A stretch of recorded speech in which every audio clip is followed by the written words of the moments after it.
Hey, this is REAcTION from B sharp and C. So I'm going to dive down the symphonic metal rabbit hole a little deeper. And someone has suggested that I check out Flo Janssen's career before Nightwish when she was with After Forever. And there's a live performance of the song Dreamflight that they recommended I react to. So I have that queued up. I haven't heard a note of that song yet. But then I did research of After Forever. And I didn't know that Mark Janssen, who had no relation to Floor, was in that band. He had creative differences with the rest of that band and left and went, and I don't know if he joined Epica or if he started Epica, but I think he started Epica. The then unknown Simona Simons, who was Janssen's girlfriend at the time the band's lineup was completed by. It was, yeah, so Epica was founded by Dutch singer and vocalist and guitarist Mark Janssen after his departure from After Forever. God, so strange. But I like seeing how things connect, and that's kind of what I'm doing here. I want to connect the dots because there's high emotion here. And unlike other bands, I don't know what it is about metal, especially the symphonic metal. They carry the emotions that they had from their prior bands and from their prior relationships into their music, and they don't hide it. They're like, okay, this song is about my ex-girlfriend and what she did to me. And by the way, she was the lead singer of my old band. And I love that because you can kind of follow their journey from band to band. And it's not like they're jumping ship every 2 years. I mean, they're with a band for a decade or longer, and then it's like, okay, well, that didn't work out. I had creative differences. I went somewhere else. Um, all that stuff I find to be fascinating. But anyways, let's get into this song here. It's 9 minutes and 45 seconds, so I am not going to stop it a lot.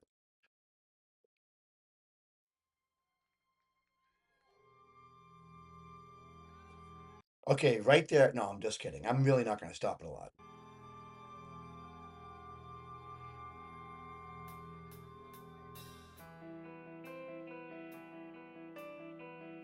Well, Flo looks so young, but I know that's not Floor.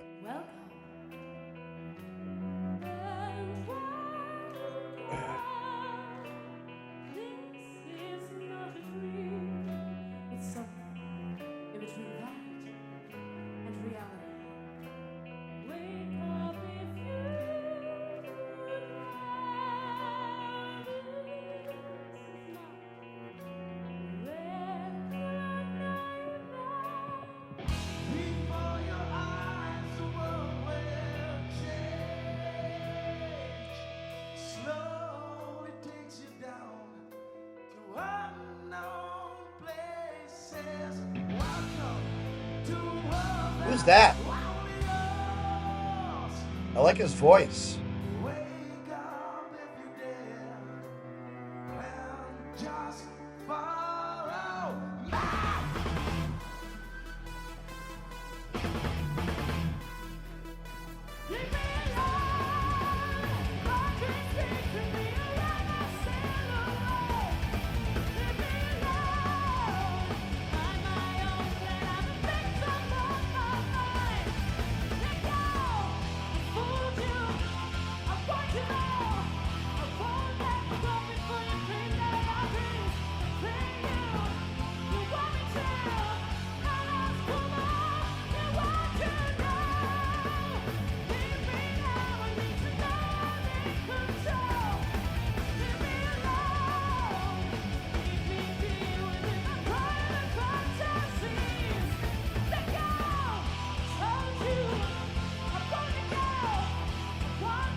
Ooh, I like this.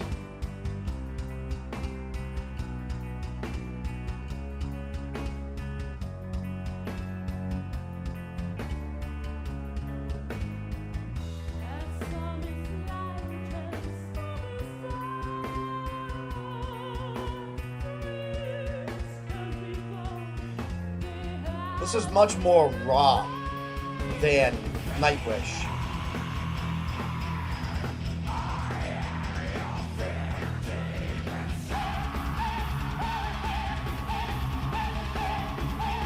Oh, man.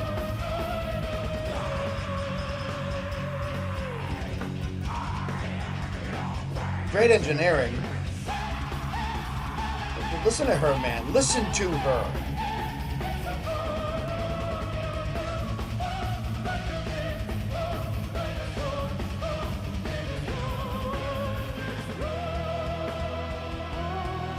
I love this one. Just slows down. The drums change.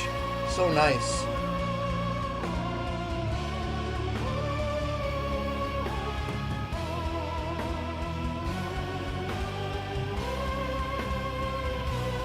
I tell you, man, that keyboard player is way busier than you think.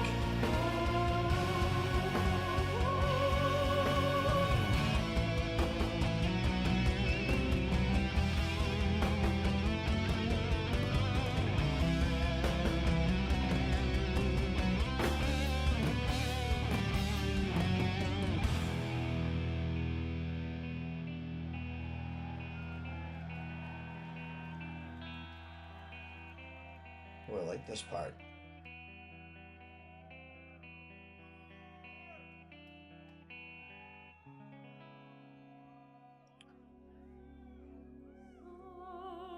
Ooh, this is really, really nice. See, metal does this better than anybody.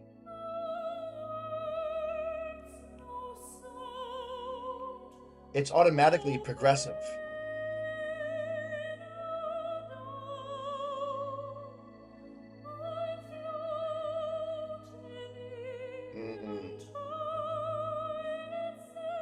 She's got such a...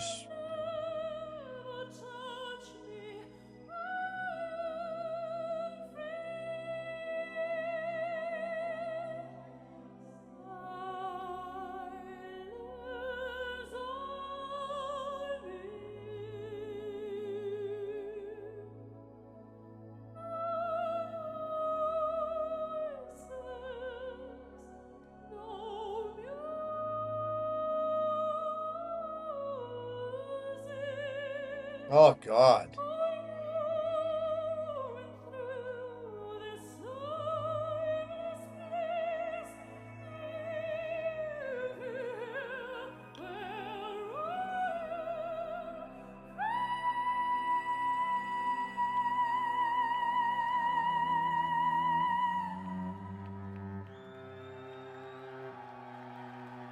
See, there's no one actually playing the cello right now.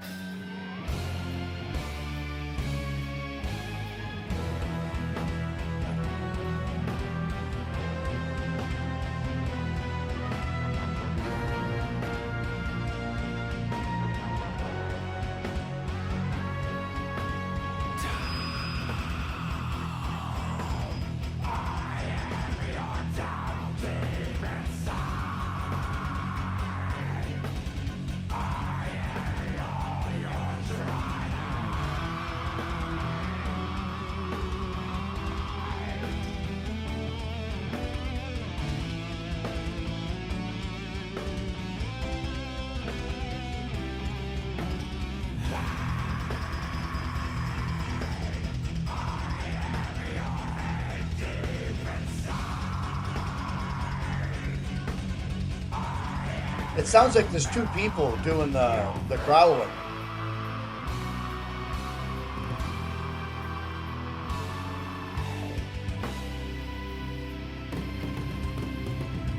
Nice engineering with the drums, man. You hear the hits from different ears.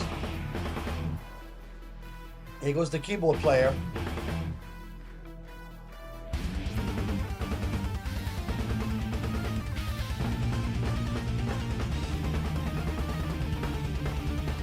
They're not showing the keyboard player, but this is all him.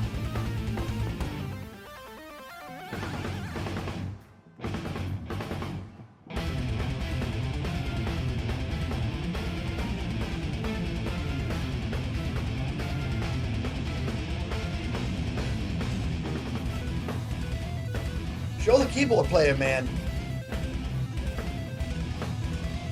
There we go.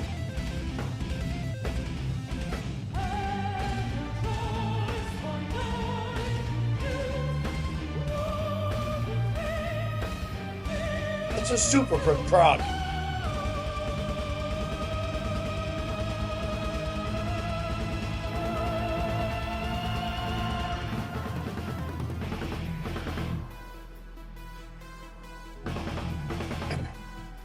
That keyboard player is getting no love by the cameraman.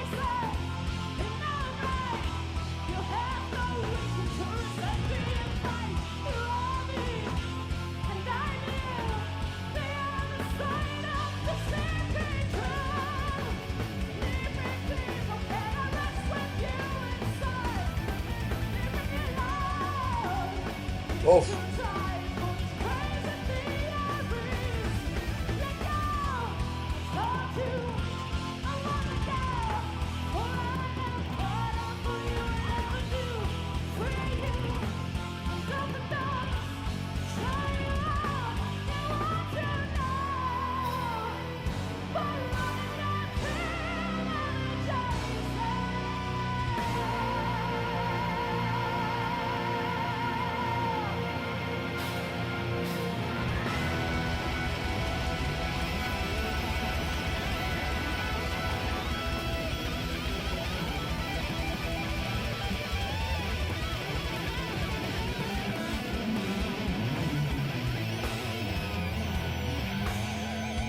Great stuff.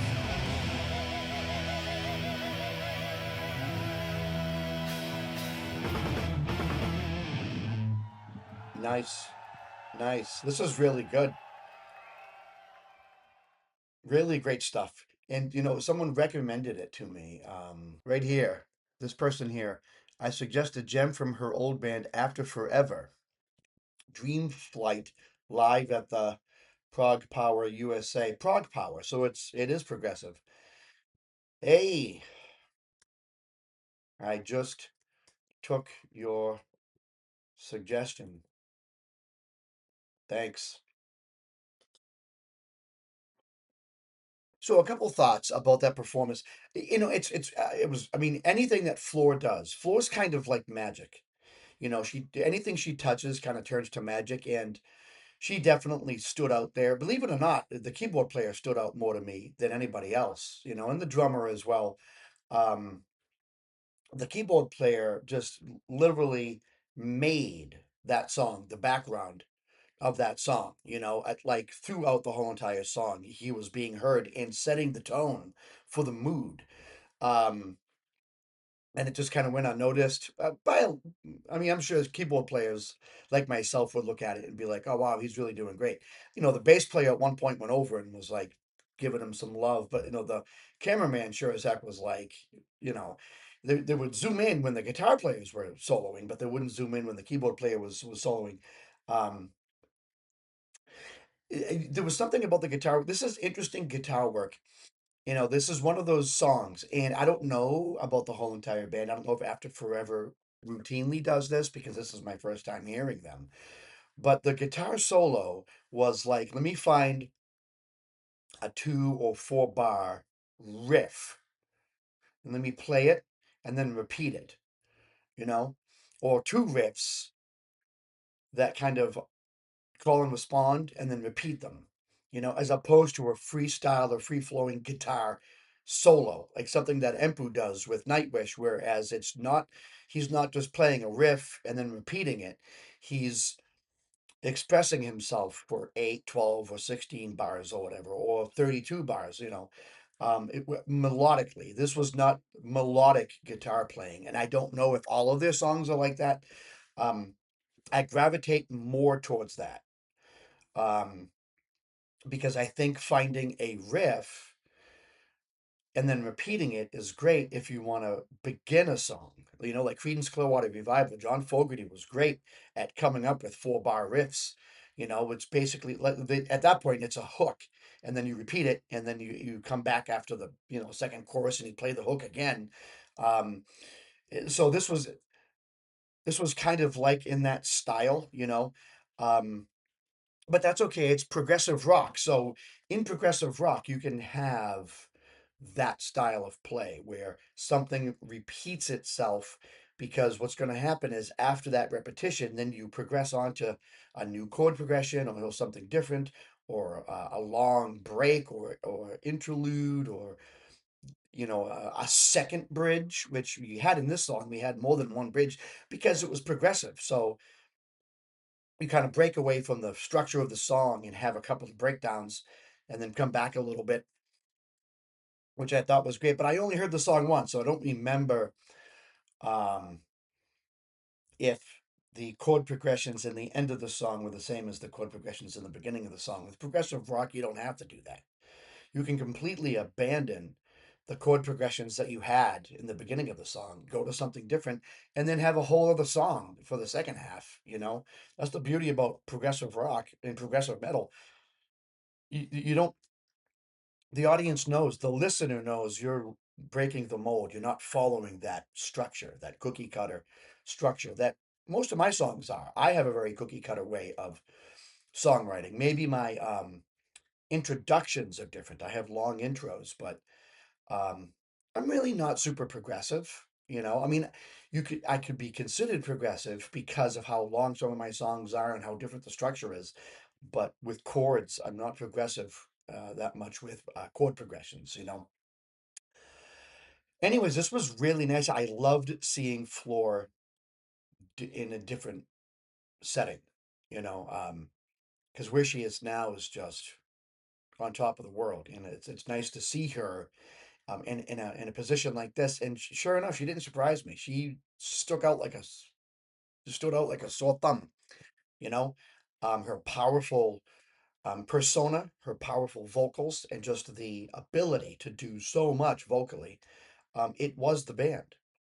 Essentially, it was the band. No one really surprised me aside from the keyboard player. Um, But wow, I don't know.